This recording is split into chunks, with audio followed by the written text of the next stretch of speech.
Nantu udaba oluphuthumayo sanibonani South Africa. Kunodaba la oluthi njengoba simi nalabo baba kade besebenza kwa Game Store. uGameStore kufunwa bonke abasebenzi abaqala ukusebenza ngo-1970 baze bafike ku-1997.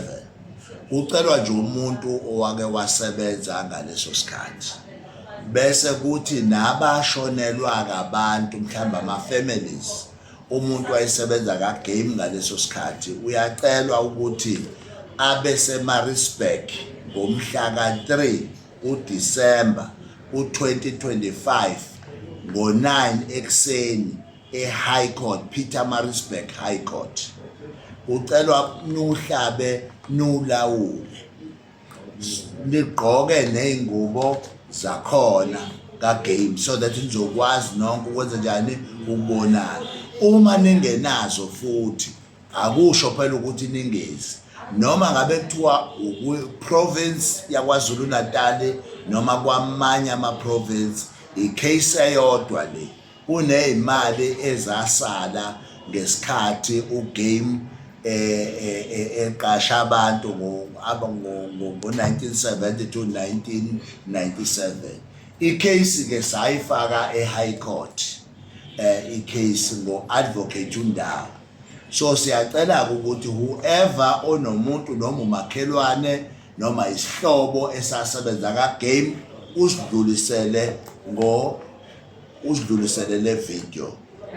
Bakhona baba socela bakhulume, but ke mhlambe those who are another race like Indians or white, those who work for Game from 1970 to 1997 are requested to come to the case on the 3rd of December 2025 at 9 at Pietermaritzburg High Court.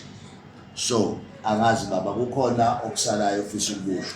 Okuseqinisweni ukuthi zonke iy'member lezi esiy'celayo ezasebenza ngaphansi kwempesheni, hhayi kwe-provident fund, phansi kwempesheni kusukela ngo-1970 up to 1997, yilabo bantu abasalelwa zimali zabo kwa-Game ngaleso sikhathi. Inkampani oyisha imali ekubizwa kuthiwa i-surplus.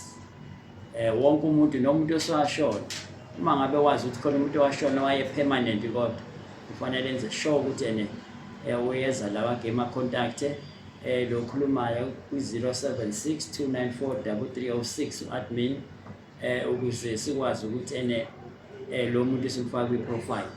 Okusho ukuthi sicela bonke-ke labo bantu-ke njengoba kunenkala nje nekhona ekubizwa kuthiwa i-sit down, kuzobe khona i-Department of Trade Industry, bese kuba khona i-Momentum okuyona inkampani esidinela imali ngalezo sikhathi, bese kuba nenkampani ka-Game esebethunyelelwe-ke imiyalezo lapho. Ungafiki kwabo kuba ngabe yibona aba-ignorayo bangafiki, otherwise sibalindele lapho enkantolo ukuze bayocacisa ukuthi lezi mali lezi abakhipha ne-proof ukuthi zikhona iy'mali zethu kodwa bangazikhipha bazinikeza abasebenzi. Sidingele ukuthi ngomhla ka-3 yonke into iphelele ngoDisemba. Kwaza msebenzi kwaza. Cha-ke nabaya ey'mpeshenini bakwethu sikhona njenge-union, siyabalekelela njenge-MK Labour Desk, siyabalekelela njengoba nizwa nje ukuthi there's a high court involved. Kusho ukuthi we are not joking.